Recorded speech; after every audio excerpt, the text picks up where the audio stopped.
Hello dear students. तो आज बेटा ये डिस्कशन करने वाले हैं हम एक आपका प्रोबेबिलिटी वाला सम। प्रोबेबिलिटी के सम में आपको क्या गिवन है वो देख लेते हैं। सबसे पहले आपको क्वेश्चन में से ये पता है कि let S be the sum of the all words form by the all letters of this garden from the sets S, one word is selected at random. The probability that the selected word will not have vowels in alphabetical order. ये चीजें हमें ध्यान में रखनी है। चलो सबसे पहले तो बेसिक उन्होंने जो गिवन है उससे ही हम स्टार्ट करते हैं। सबसे पहले टोटल एस बनाना है बेटा। तो गार्डन के बारे में डिस्कशन करें। गार्डन में कोई रिपीट हो रहा है? नहीं, कोई रिपीट नहीं हो रहा है तो उसको सिंपल 6 फैक्टोरियल बनेंगे बेटा। 6 फैक्टोरियल इज 720।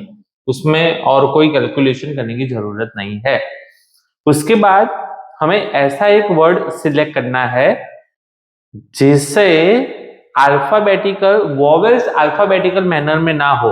तो सबसे पहले इसमें वॉवेल्स એટલે गुजराती वाला स्वर, कॉन्सोनेंट આવશે तो व्यंजन है ना। वॉवेल्स अल्फाबेटिकल मैनर में ना हो। अल्फाबेटिकल मैनर मतलब जैसे अभी ये अल्फाबेटिकल मैनर में है ए एंड ई, तो हम ऐसा मान के चले कि इसकी जो भी अरेंजमेंट होगी उसमें से, क्योंकि दो ही है ना, दो ही है, तो आधे ऐसे हो गए जिसमें ए ही आएगा, आधे ऐसे हो गए जिसमें ई आएगा, क्योंकि दो ही है। तीन होते तो हम कुछ अलग कैलकुलेशन करते। तो ये तो सिंपल सी कैलकुलेशन होगी बेटा।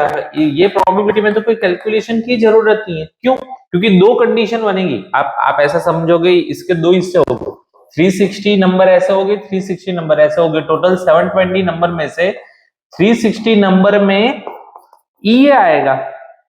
मतलब ऐसा नहीं कि पास पास में होगा, लेकिन पहले ई आएगा बाद में ए आएगा।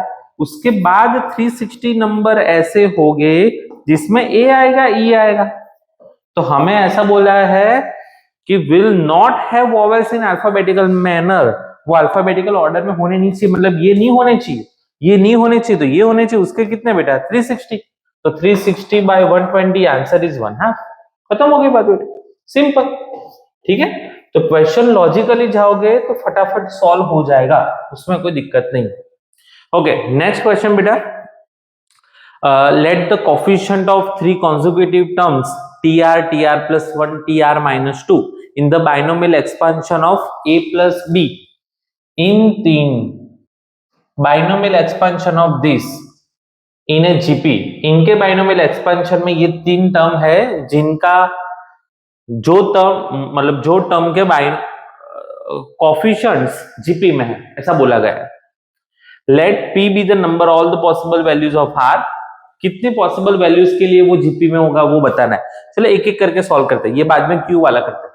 सबसे पहले आपको बोल दिया बेटा a प्लस बी की पावर 12।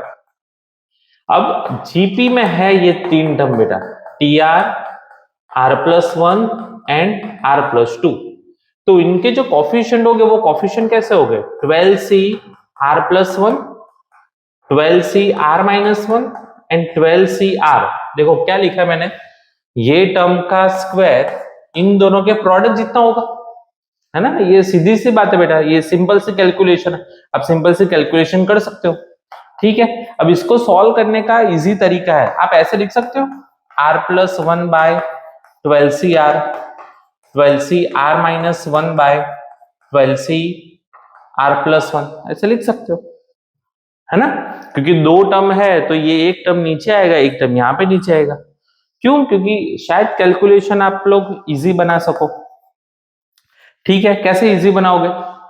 तो आप सिंपल सी कैलकुलेशन करना, एनसीआर डिवाइड बाय एनसी, या फिर यहाँ पे मैं आर प्लस 1 ले लेता हूँ। तो इसको आप सॉल्व करने का इजीली तरीका है, एन फैक्टोरियल कैंसिल हो जाएगा, R minus 1 plus factorial R plus 1 factorial whole divide by N minus R factorial N R factorial. ये कैंसिल होने के बाद यहाँ पे आर प्लस 1 बचेगा, ये कैंसिल होने के बाद एन माइनस आर प्लस 1 बचेगा। है ना। तो ऊपर क्या आ जाएगा, ऊपर आ जाएगा बेटा 13 माइनस आर, और नीचे क्या आ जाएगा, नीचे सब कुछ कैंसिल हो रहा है, तो यहाँ पे सिर्फ 13 माइनस आर बचेगा। तो कैलकुलेशन जितनी इजी करोगे उतना ज्यादा अच्छा रहेगा।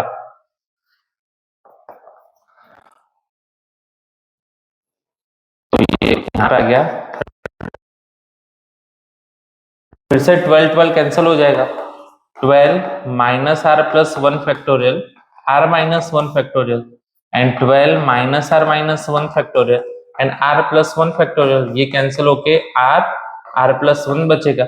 और यहाँ पे टोटल 11 माइनस आर है और ये 13 माइनस आर है, तो 13 minus R and 12 minus R, ये 13 माइनस आर कैंसिल, तो R plus 1 is equal to 12 minus R square plus R is equal to 12 minus R square plus 2r minus 12 is equal to 0।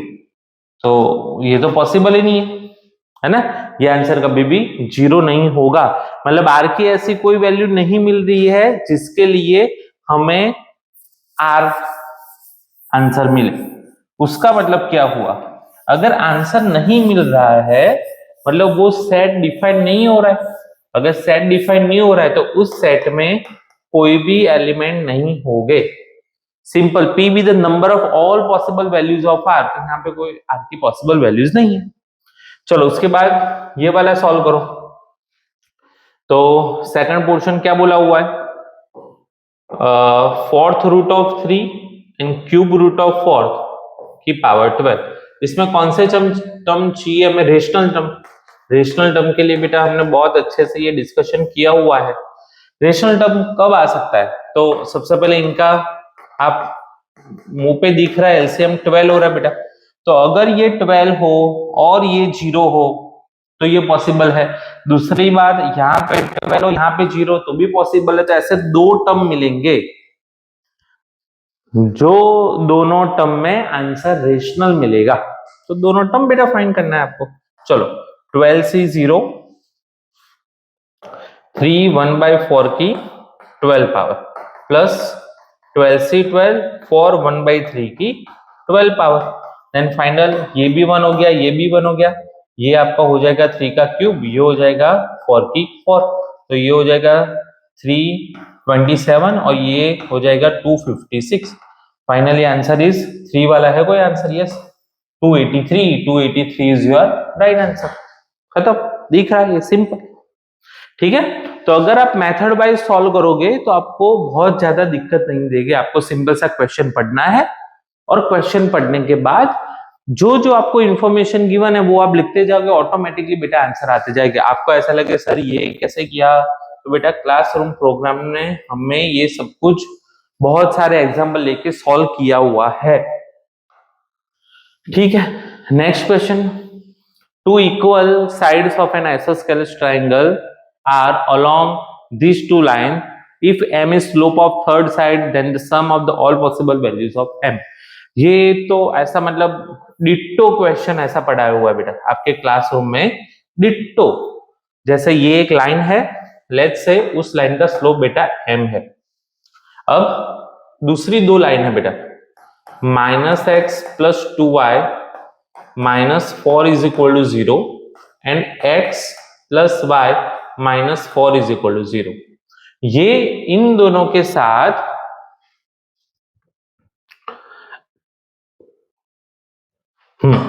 अब देखो यहां पे उन्होंने बोला नहीं है, लेकिन ये अगर आइसोस्केलस ट्राइंगल है बेटा तो हमें ये समझना चाहिए कि ये दोनों साइड सेम होगी। अगर ये दोनों साइड सेम होगी तो ये दोनों एंगल भी बेटा सेम हो गए। तो ये तो सिंपल सी बात हो गई ना कि BC line AB and AC के साथ सेम एंगल बना रही है। अगर सेम एंगल बना रही है तो लेट्स से इसको मैं अल्फा बोल दूं, इसको मैं बीटा बोल दूं, तो tan अल्फा और tan बीटा तो इक्वल होगा। हाँ, अगर इक्वल हो जा रहे तो इसका स्लोप बेटा क्या निकल जाएगा 1/2, इसका स्लोप क्या निकल जाएगा -1। तो आप सिंपली वो वाला फॉर्मूला यूज कर सकते हो ना, angle between two lines m -1/2 1 + m/2 m minus minus plus 1 1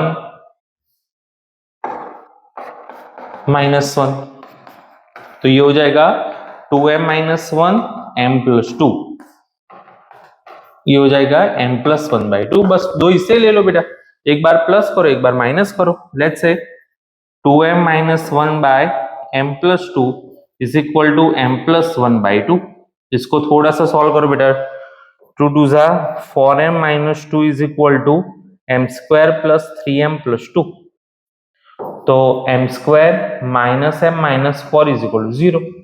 यहां से दो वैल्यू आएगी, हमें लास्ट में सम करना है। हाँ नहीं, all possible distinct values of m। अच्छा सम पूछा है, सम पूछा है तो ये निकाल दे, नहीं तो डायरेक्ट दो वैल्यू हम पुट कर देंगे। एक बार तो m हो जाएगा -b प्लस और minus √b² - 4ac by 2a। तो अंदर हो गया 16, 1 + 16 17, तो ये हो गया 1 प्लस √ -17/2। ये एक चीज आई। ठीक है, दूसरी चीज, तो एक बार हमने ये प्लस लिया था ना, अब यहाँ पे बेटा माइनस ले रहे। चलो माइनस लेने में क्या हो जाएगा, 2m - 1/m+2 is equal to minus of m+1/2। तो 4m - 2 is equal to minus of m² + 3m+2। Then m² - 3 उस तरफ आएगा तो +7 हो जाएगा बेटा, -2 कैंसिल हो जाएगा, तो यहाँ पे एक m मिला, m+7 मिला। तो m की वैल्यू देखो यहाँ पे दो आ रही है, -1 √17/2 -1 प्लस √17/2, सॉरी +1 ही है। और ये दो वैल्यू आई, m की वैल्यू 0 आई और m की वैल्यू -7 आई। इन दोनों का पहले सम करो तो ये दोनों डिस्काउंट हो जाएंगे, तो 1/2 1/2 1 हो गया, तो 1 + 0 + -7, finally answer is -6। -6 is your right answer. ठीक है, तो अगर बेसिक से भी कंसेप्ट, ये बेटा आपकी शायद टेक्स्ट बुक की एक्सरसाइज 1 का सिंपल सा कंसेप्ट है, दोनों के साथ सेम एंगल बना रहे हो तो आप ये प्रोसीजर कर सकते हो, है ना, बहुत सिंपल सी बात है बेटा। Okay, let's go for next question, where function is from R to R be twice differentiable function। Twice differentiable function मतलब उसको दो बार डेरिवेट कर सकते हैं। f(2), देखो यहाँ पे मुझे दो चीज दिख रही है, एक ये स्मॉल f है f(2), चलो डेटा लिखना स्टार्ट करें। f(2) इज 1 और दूसरा लिखा है कैपिटल fx बेटा, वो है x इंटू fx। ठीक है, उसके बाद आपको ये गिवन है, integration of 0 to 2 x time f'(x), और ये दूसरी बार भी डेरिवेट हो रहा है। Okay, then you need to find this. अच्छा, अब देखो दो इक्वेशन है, ये दो डेटा गिवन है, तो ऑब्वियसली दो इक्वेशन बन रहे होंगे, कुछ ना कुछ तो होता होगा। चलो वैल्यू सब्स्टिट्यूट करते बेटा। सबसे पहली चीज आपको गिवन है, इंटीग्रेशन 0 से 2 x times f'(x) dx is equal to 6। अब मेन बात है इसको इंटीग्रेट कैसे करें, तो सिंपल बाय पार्ट्स कर सकते हो बेटा, है ना, uv अप्लाई करो तो x एज इट इज, इसका इंटीग्रेशन हो जाएगा बेटा fx माइनस इंटीग्रेशन x का डेरिवेशन बेटा 1 और इसका इंटीग्रेशन fx dx। इसका आंसर बेटा 6 गिवन है, ये 0 से 2 है और इसकी वैल्यू भी, क्योंकि बाद में हम लिमिट अप्लाई करेंगे, मतलब जो आपको बाउंड्री गिवन है वो अप्लाई करेंगे, तो ऐसा हो गया। अब 0 to 2 fx dx की वैल्यू हम यहां से देखो, इसकी वैल्यू पता है निकाल सकते हैं, मतलब देखो 2 पुट करोगे तो क्या आएगा, 2 into f(2), 2 into f(2) minus 0 into something 0 होता है, ये माइनस उस तरफ ले जाओ, 6 को इस तरफ लाओ, -6 इज इक्वल टू 0 से 2 कैपिटल fx dx। तो f(2) गिवन है, यस बेटा 1 गिवन है, तो ये हो गया 2, 2 - 6 is 4, then finally that implies इसका आंसर 4 हो गया। हमें स्टेप ज्यादा नहीं करने हैं, इसका आंसर 4 आ गया। ये हमें एक चीज पता चली, इससे इससे शायद दूसरी चीज भी पता चल जाए। चलो चलो चलो फटाफट करते हैं। तो integrate 0 to 2 x square f double dash x dx, इसकी वैल्यू बेटा 40 गिवन है। चलो फिर से u भी कर रहे बेटा, x स्क्वायर बाहर, ये हो जाएगा आपका f डैश x, ठीक है। क्योंकि हमने एक बार इंटीग्रेट डेरिवेट किया ना, इसलिए। चलो माइनस इंटीग्रेट, इसका हो जाएगा 2x, इसका हो जाएगा f डैश x dx 0 से 2, और ये हो गया आपका 40। इतना हुआ है, इसमें भी लिमिट 0 to 2 मिली, 2 पुट किया। अब हमें मेन चीज ये है कि f डैश x पता है, f डैश x, चलो 0 पुट करोगे तो 0 आएगा, 2 का स्क्वायर 4 आएगा, f डैश 2 पता होना चाहिए, तो मुझे f डैश x चाहिए, तो यहां से डेरिवेट कर सकते हैं बेटा, x एज इट इज, ये हो जाएगा f डैश x, लेकिन f डैश x की भी वैल्यू नहीं पता है हमें।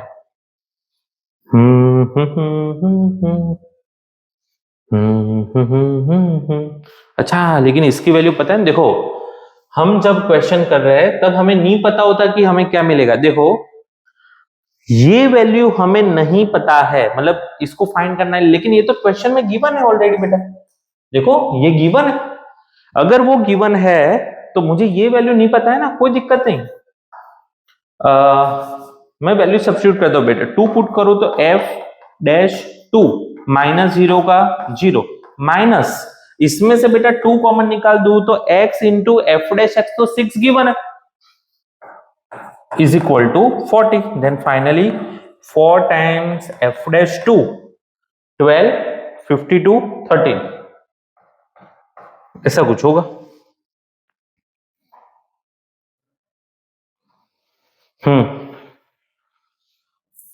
सब कुछ खत्म हो गया। चलो फाइनली f डैश 2 इज 13, ये आपको 13 मिल गया। तो अनफॉर्चुनेटली आपको f डैश 2 चाहिए था, तो ये हमें मिल गया है।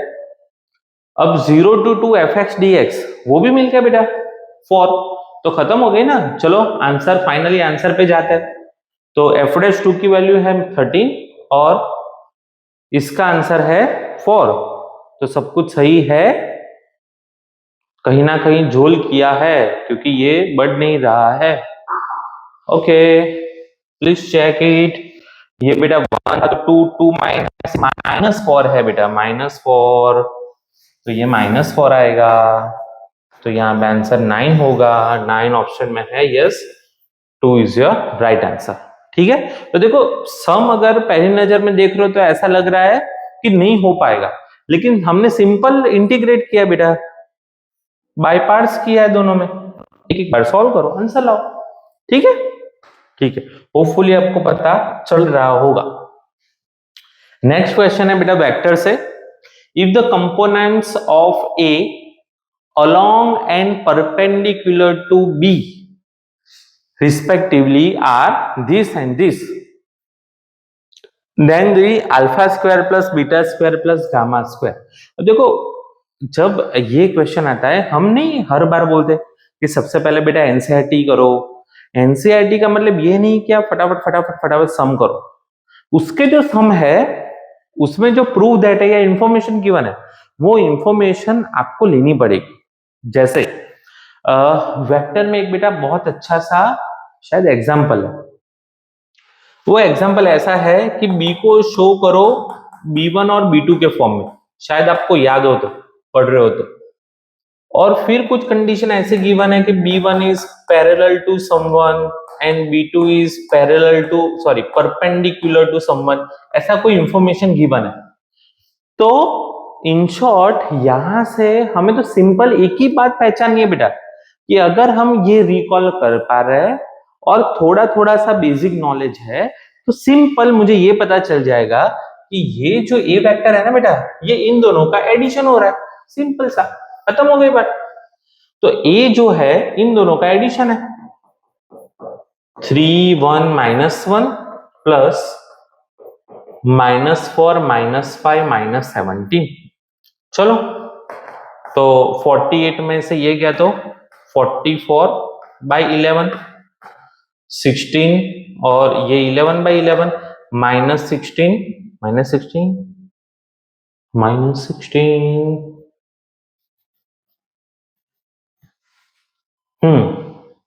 तो -33/11। तो आंसर क्या आ गया बेटा 4 1 -3।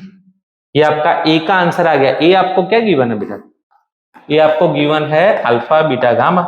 तो अल्फा की वैल्यू 4 होगी, बीटा की वैल्यू 1 होगी, गामा की वैल्यू -3 होगी बेटा। You need to find alpha square plus beta square plus gamma square. तो ये हो जाएगा 16 + 1 + 9 = 26। C is your right answer.